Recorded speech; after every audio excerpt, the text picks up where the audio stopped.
આનંદાલય વિશે નથી કહેતી એકવાર? તો આનંદાલય એટલે શું થાય? હા, આનંદાલય એટલે એક વિચારધારા છે જેમાં વ્યક્તિત્વ નિર્માણ અને ચારિત્ર નિર્માણ વિશેની વાત એમાં સમજવામાં આવે છે. પણ આ આનંદાલય છે શું? કોને શરૂ કર્યું અને તેનામાં શું હોય?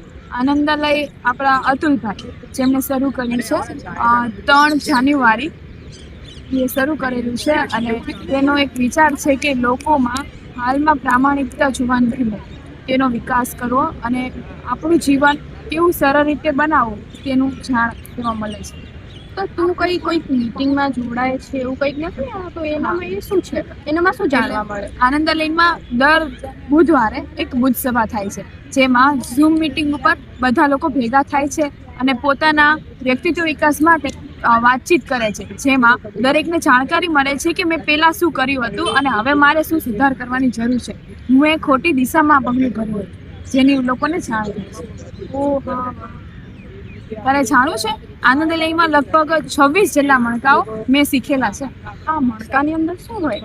મણકાની અંદર આપણે વ્યક્તિત્વ નિર્માણ અને ચારિત્ર નિર્માણ એના વિશેની સમજૂતી છે. હા, તે મને થોડા કંઈક મણકા કીધા હતા.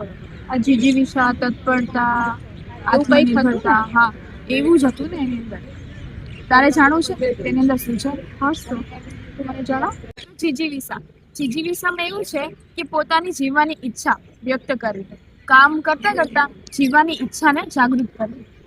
તો આ જીજીવિષા જેમ તત્પરતા પણ આપણે લઈ શકીએ ને? હા જરૂર, એમાં પણ એવું જ છે કે તો તત્પરતા એટલે આપણે બધી જગ્યાએ પ્રથમ રહેવું, આપણે નીડર બની રહેવું, એનો મતલબ એવો જ કંઈક થતો હા હશે ને? એવો જ થાય છે.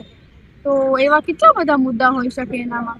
તેમાં કુલ 52 મણકા છે. એમાં આત્મનિર્ભર ને એવા બધા આવી શકે ને, કે પોતે હા. આત્મનિર્ભર બનવું, પોતાનાથી આપણે આગળ વધવું? હા, તેમાં બધું જ રહી શકે છે. જે આપણા વિચારો છે તે જ એમાં વ્યક્ત કરવાના છે. તો આમ બધા મણકાથી આપણે કેટલું બધું શીખવા મળે. તું મને એક બે એવા મણકા કે ને, તો મને જેટલી સમજણ પડે એટલું હું તને સમજાવી શકું, તો તું મને આવું હોઈ શકે. હા, તે મણકામાં આત્મનિર્ભરતા, અનન્યતા જેવા કેટલા બધા મણકાઓ છે. અનન્યતા એટલે મારી સમજણ પ્રમાણે હું એકલો છું, એટલે હું છું અને તું છે, એવું સમજાવવા માંગે છે? હા, એટલે કે દરેક વ્યક્તિ અલગ છે, પોતાની જાત કંઈક અલગ છે, પોતાનામાં કંઈક અલગ સ્કિલ છે. એટલે બધા વ્યક્તિની એક અલગ વ્યક્તિત્વ છે. કેમ કે વિવેકાનંદ લઈએ તો વિવેકાનંદનું એક અલગ વ્યક્તિત્વ ગણાય છે, નરેન્દ્ર મોદી લઈએ તો તેનું અલગ વ્યક્તિત્વ ગણાય છે. તો અનન્યતામાં એવા બધાનો સમાવેશ થાય, એવું હોય? હા, એવું જ થાય છે. અને હાલના સમયમાં આપણે જોઈએ છીએ કે સ્કૂલમાં એક બાળકની સરખામણી બીજા બાળક સાથે થાય છે કે જો તેને કેટલા વધારે માર્ક્સ આવ્યા અને તારે પણ એટલા લાવવાના છે. તેવું ન કરતા દરેક બાળક કંઈક અલગ છે તેવું સમજવું. હા, એ વાત પણ સાચી છે. આનામાં જિજ્ઞાસા પણ આવી શકે ને, નવું જાણવાની ઈચ્છા, ખોજીપણું. આપણે સર નથી કહેતા ખોજી હોવું જોઈએ માણસને, અલગ અલગ પ્રશ્ન પૂછવા જોઈએ. હા, આવી શકે ને. તેની અંદર આપણે હંમેશા કંઈક સર્જનાત્મક પ્રવૃત્તિ કરવાની ઈચ્છા, કંઈક નવું કરવાની અને કંઈક નવું શોધવાની ઈચ્છા, તે પણ જિજ્ઞાસામાં આવી શકે. આપણે કંઈક નવું એકબીજાને પૂછીશું તો જ આપણે નવી માહિતી જાણવા મળશે. હા, એવું જ છે.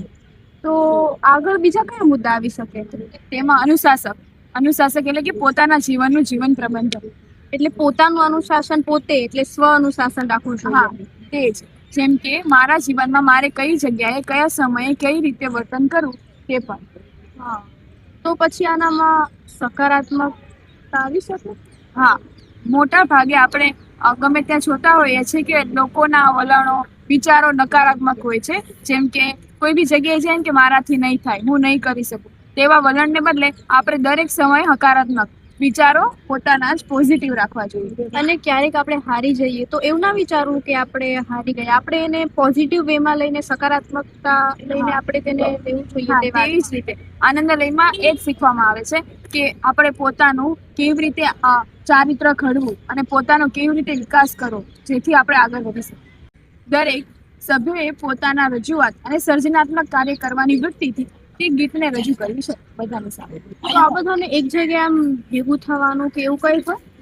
હા, તેમાં એવું હોય છે કે એ લોકો દર મહિનામાં એકવાર એક શિબિરનું આયોજન કરે છે, કાર્યશાળા, જેમાં દરેક લોકો ભેગા થાય છે અને પોતાના વિકાસમાં અને બીજાના વિકાસમાં મદદરૂપ કરે છે. હા, તો કેટલું સારું છે. હું પણ જોડાઈશ હવે.